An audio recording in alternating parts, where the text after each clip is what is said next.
everyone, and welcome back to Market Insights, a series where we delve into interesting topics affecting equity markets. Today, I have Cornelius joining me. Thank you so much for being here. So let's kick off. So we've seen really strong results coming out of US tech names.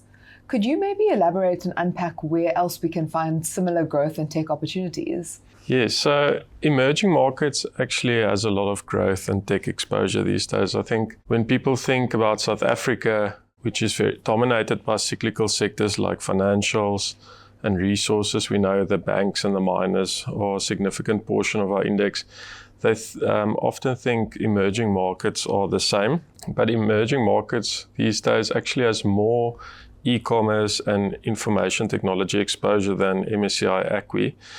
And if you look at cyclical exposure, they do have more financial exposure, but less industrial. So if you look at the traditional cyclical sectors as a whole, it's actually as cyclical as MSCI ACWI and much less cyclical versus South Africa. And then the overweight in growth and tech exposure is funded by having less exposure to healthcare versus MSCI ACWI, which is dominated by the US, which makes out 70% of the market. And that underweight in healthcare is arguably a good thing because we know the US are spending an unsustainable amount on healthcare.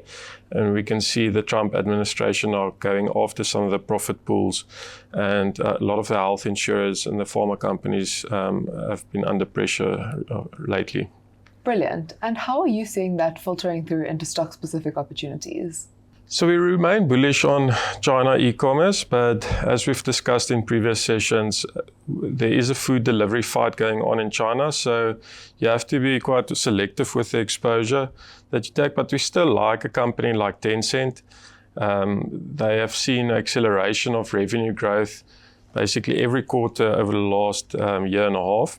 And pleasingly, we're also seeing margin expansion these days because a lot of their newer businesses like fintech and advertising have reached sufficient scale as well as international gaming. So both the gross profit margins as well as the EBIT margins are expanding.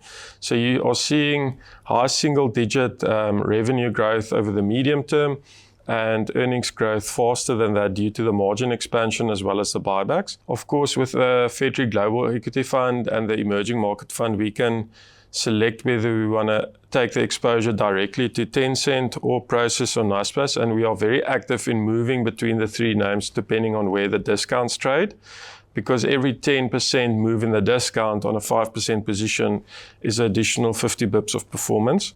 We also remain constructive on a company called Taiwan Semiconductors. It's by far the largest holding in the Emerging Market Fund and also top 10 holding in the Global Equity Fund. This company has grown revenues at 14% historically, and we've seen their market share in the foundry space continue to increase as they dominate the companies like Intel and Samsung, who can't keep up with the amount of R&D that they're spending.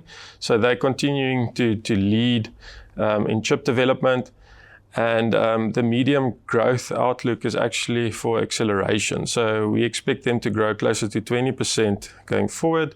There we take exposure directly in Taiwan. It's of course very difficult to open up trading lines in certain EM countries like Korea, Taiwan and India.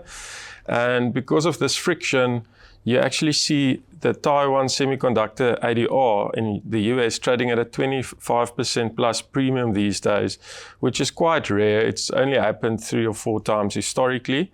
And a normal premium is closer to the 5% level. So we decide to take exposure in Taiwan at a 25% discount, which is very attractive for our investors. Thank you so much for that, Cornelius. Looking forward to having you on our next session. To the audience, thank you so much for attending. Please feel free to join our next session where we'll discuss some country-specific opportunities that we see in our Emerging Market Fund. Thanks so much.